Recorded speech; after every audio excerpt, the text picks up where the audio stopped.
안녕하세요, 콜럼볼입니다. 오늘부터 겨울에 읽기 좋은 벽돌책 톨스토이의 전쟁과 평화에 대해서 이야기해 보려고 하는데요. 러시아 문학은 겨울에 읽어야 더 그 맛이 사는 느낌이 나는 것 같습니다. 일단 지금 처음 부분을 읽고 있는 중인데요. 먼저 등장하는 인물은 피에르라고 하는 사람입니다. 왠지 모르게 이 사람이 이 이야기의 핵심 인물인 것 같은데요. 왜냐하면 책 뒷면에 보면은 요약 설명이 잠깐 나오는데 이 피에르 베주오프라는 인물과 안드레이 볼콘스키라는 이 두 명을 중심으로 이야기가 전개되는 것 같더라고요. 뭐 일단 내용은 두고 봐야겠지만 피에르는 처음 장면부터 등장을 합니다. 덩치가 굉장히 크고 뚱뚱하고 힘도 매우 센 사람으로 이제 묘사가 되는데 또 안경을 썼어요. 덩치 큰 힘 센 사람이 안경이라 조금 안 어울리는 조합인 것 같긴 한데 이러한 묘사가 그의 성격의 일면을 또 표현해주는 것이 아닐까라는 짐작도 해보게 됩니다. 왜냐하면 그는 덩치도 크고 힘도 세지만 그냥 무식하게 그런 것만 아니라 내면에 순박한 면을 갖고 있는 사람처럼 예상이 돼요.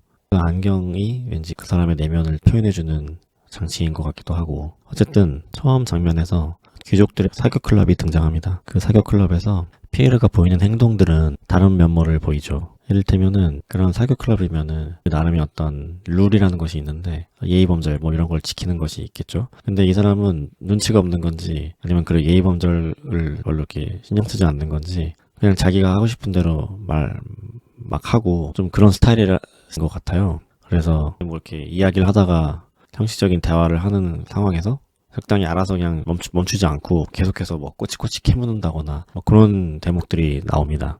이런 걸 보고 이제 그 사교 클럽을 주관하는 여주인이 화들짝 놀라서 그의 말을 이제 제지하려고 이렇게 나서는 장면도 묘사되기도 합니다. 그리고 피에르가 이제 하는 행동들을 또 이것저것 보다 보면은 남봉꾼 친구들과 어울려서 뭐 심한 장난을 친다거나 그로 인해서 뭐 추방도 당하고 그 사람 스스로가 귀족임에도 불구하고 하는 행동들을 보면은 그 귀족들 내부에서도 좀 받아들여지기 어려운 그런 성격과 행동 거지라는 거죠. 그럼 그는 왜 그런 행동을 할까라고 생각을 해봤을 때 일단 그 사람의 출신 성분 자체가 그것을 말해주는 힌트가 될 수 있을 것 같아요. 무슨 말이냐면은 일단 피에르는 귀족이지만 완전 찐 귀족은 또 아니라고 할 수 있죠. 왜냐하면은 피에르는 그 아버지인 베주오프 백작의 사생아라고 묘사가 됩니다. 그러니까 귀족은 귀족이지만 상속권을 보장받지 못하는 일종의 뭐 성골이 아닌 귀족이라고 할까? 뭐 그렇게 볼 수 있을 것 같습니다. 그리고 거기에다가 이 사람의 어떤 가리키는 키워드는 그런 사생아에다가 조금 하는 행동이 모자라 보이는 좀 너무 순진하기까지 한 그런 성격?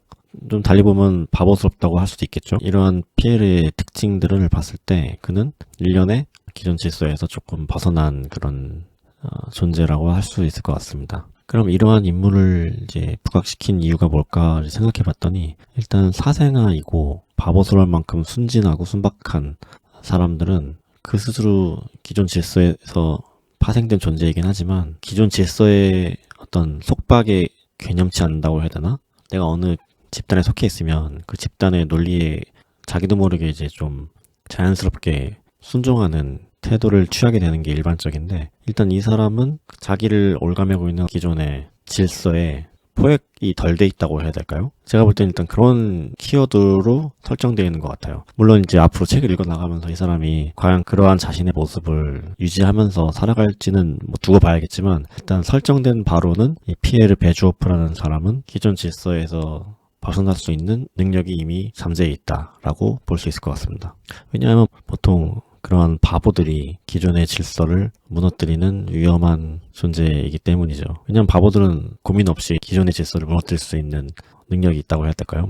그렇기 때문에 사교장에서도 자기 어떤 주장을 다른 사람들 눈치 보지 않고 막 얘기할 수 있는 게 그런 특성에서 기인한 것이 아닐까라고 생각됩니다. 이러한 피에르를 거의 유일하게 좀 좋게 보는 사람이 안드레이 공작이라는 인물입니다. 이 안드레이 공작은 피에르와 뭐 이전부터 알고 지내는 사이긴 한데 안드레이 공작은 냉정하고 좀 차분한 그런 인물로 묘사가 돼요. 그 사람은 무슨 일 때문인지 모르겠지만 뭔가 계속 조금 좀 찌푸리고 있다고 해야 되나? 그러니까 사교 클럽에 가서도 약간 우울한 상태로 다른 사람들과 별로 말 섞고 싶어 하지도 않고 그냥 그런 태도를 계속 유지하는데 유독 피에르를 만났을 때만 굉장히 환한 표정으로 그와 관계를 가지려고 하죠. 왜 그럴까?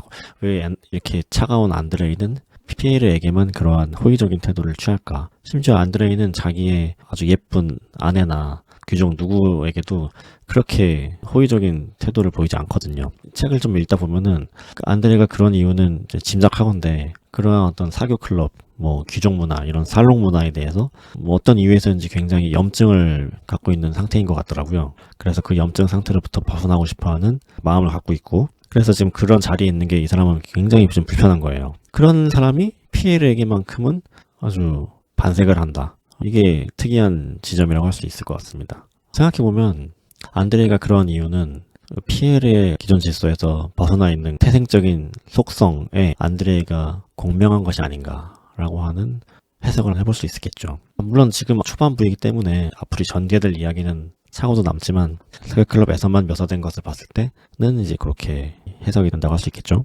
그리고 안드레이와 피에르가 단둘이 만나서 이야기하는 중에 흥미있는 부분이 있는데, 안드레이가 피에르한테 넌 절대 결혼하지 말라고 당부하는 지점입니다. 그러면서 하는 말이, 결혼하게 되면 온갖 자질구레한 일에 휩싸여갖고 자기가 뭐 원래 생각했던 목표? 어떤 그런 걸 이제 다 잊어버리고 자질구레한 일에 휩싸이게 된다라고 말하는 대목이 정말 재밌었습니다. 그러면 왜 결혼하지 말라고 했을까? 저는 그게 단지 이성 간의 결혼을 가리킨 거라고 하기보다는 꼭 결혼이 아니더라도 그냥 자기 자신을 그러한 자질구레한 일에 놓이게 하는 여러 가지 상황을 말하는 것 같아요. 뭐 일상의 안락일 수도 있고 반복되는 삶의 나날일 수도 있겠죠. 그래서 안드레이는 아마도 현재 반복되는 그런 삶에 대한 염증으로부터 벗어나고 싶어 한다. 그걸 느끼고 있기 때문에 피에르에게도 지금 그 말을 하는 거죠. 즉 결혼하지 말라라고 하는 거는 삶에 휩쓸려가게 한다고 해야 되나? 그러니까 뭐 살다 보니 뭐 세월은 흘렀는데 내가 지금까지 뭐 했지? 불현듯 그런 생각이 드는 때가 있잖아요. 그러니까 그런 상황에 자기를 내버려두지 말라라고 하는 어떤 그 메시지가 아닌가 하고 이제 저는 생각이 들었습니다. 오랜만에 다시 만나게 돼서 반갑고 다음 시간에도 계속 이어나가 보도록 해보겠습니다. 감사합니다.